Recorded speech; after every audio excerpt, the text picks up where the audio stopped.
Après des années dans l'ombre, ma prochaine invitée est de retour dans la lumière. Voici Marie-Carmen.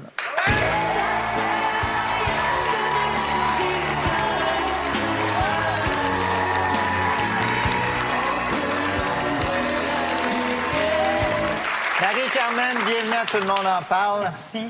Ça fait des années qu'on t'a pas vu. Où c'est que t'étais passé? Tu sais que t'étais sur la trotte. Oui, mais la dernière chose qu'on a su de toi, t'étais parti au Pérou. Oui.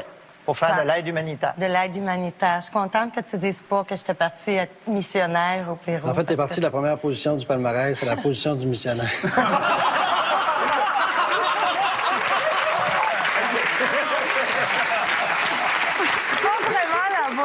Position du missionnaire, pas vraiment, là. Mais pourquoi de l'aide humanitaire et pourquoi le Pérou? Pourquoi l'aide humanitaire d'abord?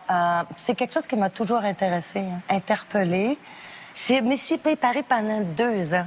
Pourquoi j'insiste sur le terme volontariat, là? C'est parce que c'est le gros V de vouloir. Puis il y a beaucoup de gens qui cherchent une manière de... Faut pas fuir quelque chose. Tu t'en vas te rencontrer toi. C'est sûr que tu vas chercher quelque chose. C'est une thérapie pour toi. Ah, c'est sûr, mais je pense pour n'importe quel bénévole, on va chercher quelque chose.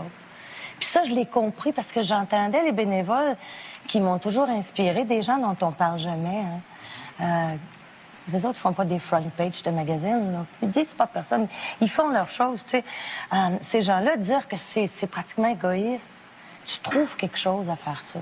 Tu as une quête aussi là-dedans. Mais est-ce que c'est difficile quand on a connu la lumière de retourner dans l'ombre? Ta question, là, il y a beaucoup de gens qui ont fait référence à ça. Elle a quitté la lumière pour s'en aller dans l'ombre. Puis je dis, mais ils n'ont rien compris. Parce que des spotlights, pour moi, c'est pas ça de la lumière. C'est vraiment pas ça de la lumière. Moi, je dis à quelque part, j'ai quitté l'ombre. C'est personnellement, moi, là, je trouve que j'ai quitté l'ombre puis je suis allée dans la lumière. J'ai eu une période de profond désespoir, de profond écœurement pour ce métier-là, malheureusement.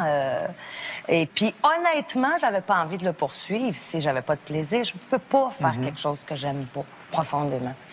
Mais je voyais qu'il y avait une force de vie quelque part en dedans de moi pour avoir envie de passer à d'autres choses diamétralement opposées, là.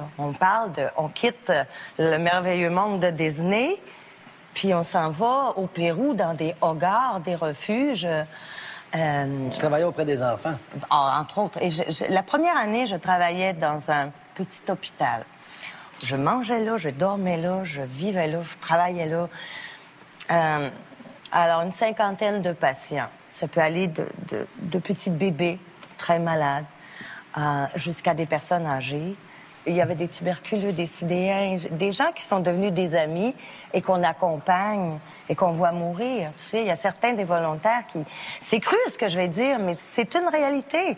Il y a donc un milieu d'abondance et je pense qu'il faut aller voir ailleurs pour apprécier ce qu'on a, tu sais. Je te cite à propos de ton départ pour le Pérou. On se lève pas un matin pour décider de partir là-bas. C'est une remise en question qui dure pendant plusieurs années. Qu'est-ce que tu as remis en question, toi? Moi, j'étais dans une période de ma vie...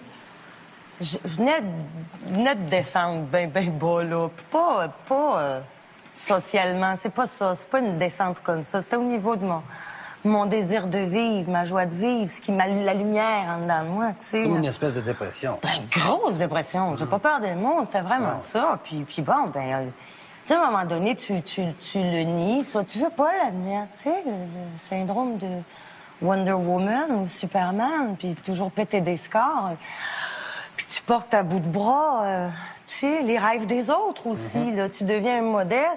Écoute, c'est lourd, ça. Puis à un moment donné, j'y croyais plus, tu sais. J'y croyais plus, mais je me disais, si ce en quoi j'ai cru toute ma vie, si je suis pas ça, je suis quoi, moi, là? Et puis tu rencontres ton vide intérieur. Il faut appeler les choses comme elles sont. C'est effectivement une dépression. Mais le secret, c'est d'aller chercher de l'aide. Ça fait 10 ans que tu n'as pas enregistré d'album, et là, tu nous en présentes un. Le Diamant. On va écouter quelques-unes de tes nouvelles chansons. Merci. C'est mon île, c'est mon âme, mon trésor. Les nuits, les jours vont passer, ils vont passer encore. Moi, c'est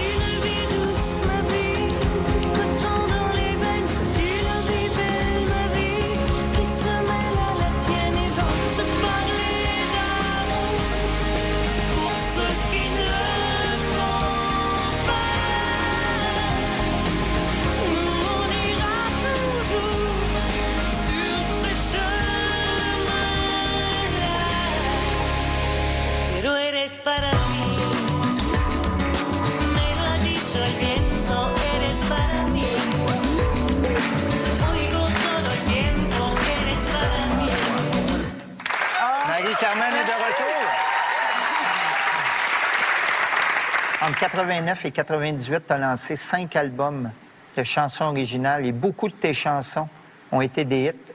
On va les écouter. J'ai le blues de vous, mes amis disparus. Le blues de vous, je vous cherche partout. Tendresse, tendresse, je veux de la tendresse, je veux du ciel bleu, toujours, toujours.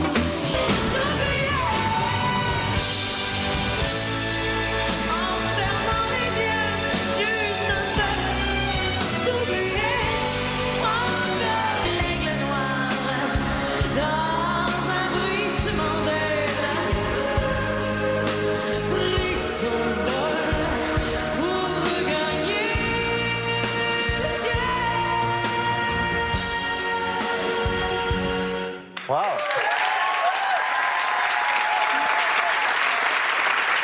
Bravo, ma belle. Marie, c'est ta très belle reprise de la chanson de Barbara, L'Aigle Noir, qui t'a propulsé au sommet et qui t'a permis de percer en France. Et au Gala de la Disque de 1993, tu as remporté les Félix d'interprète féminine de l'année, l'album le plus vendu et le spectacle de l'année. Manon. Je peux bien aimer ce métier-là comme une petite folle. Puis, y donner tout ce que j'ai dans le cœur, tout ce que j'ai dans le sang. Je veux le faire longtemps. Là, les journalistes, écoutez-moi bien, là.